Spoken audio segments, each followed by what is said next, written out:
కీర్తనల గ్రంథము 39వ అధ్యాయము ధ్యానిద్దాం. నా నాలుకతో పాపము చేయకుండునట్లు నా మార్గములను జాగ్రత్తగా చూచుకుందును. భక్తిహీనులు నా ఎదుటనున్నప్పుడు నా నోటికి చిక్కుముంచుకుందుననుకుంటుని.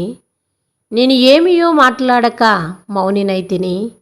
క్షేమమును గురించైనను పలుకుక నేను మౌనముగా నుంటిని. అయినను నా విచారము అధికమాయెను. నా గుండె నాలో మండుచుండెను. నేను ధ్యానించుచుండగా మంట పుట్టెను. అప్పుడు నేను ఈ మాట నోరారా పలికితిని. యెహోవా, నా అంతము ఎట్లున్నది? నా దినముల ప్రమాణము ఎంతైనది నాకు తెలుపుము. నా ఆయువు ఎంత అల్పమైనదో నేను తెలుసుకొని గోరుచున్నాను.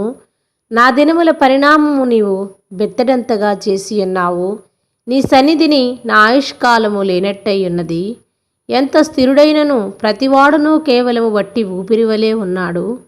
మనుషులు వట్టి నీడ వంటి వారై తిరుగులాడుదురు. వారు తొందరపడుట గాలికే కదా. వారి ధనము కూర్చుకుందురు గాని అది ఎవనికి చేజిక్కునో వారికి తెలియదు. ప్రభువా, నేను దేని కొరకు కనిపెట్టుకుందును? నిన్నే నేను నమ్ముకొని ఉన్నాను. నా అతిక్రమములన్నిటి నుండి నన్ను విడిపింపుము. నీచులకు నన్ను నిందాస్పదముగా చెయ్యకము. దాని చేసినది నీవే గనుక నోరు తెరవక నేను మౌనినైతిని. నీవు పంపిన తెగులు నా మీద నుండి తొలగింపుము.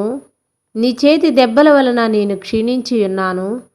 దోషములను బట్టి నీవు మనుషులను గద్దింపులతో శిక్షించినప్పుడు చిమ్మట కొట్టిన వస్త్రముల వలె నీవు వారి అందము చెడగొట్టెదవు. నరులందరూ వట్టి ఊపిరి వంటి వారు. యెహోవా, నా ప్రార్థన ఆలకింపుము. నా మొరకు చెవియొగ్గుము. నా కన్నీళ్లు చూచి మౌనముగా నుండకము. నీ దృష్టికి నేను అతిథి వంటి వాడను. నా పితరులందరి వలె నేను పరవాసినయ్యున్నాను. నేను వెళ్ళిపోయి లేకపోయిన మునుపు నేను తెప్పరిల్లునట్లు నన్ను కోపముతో చూడకము. ఆమేన్.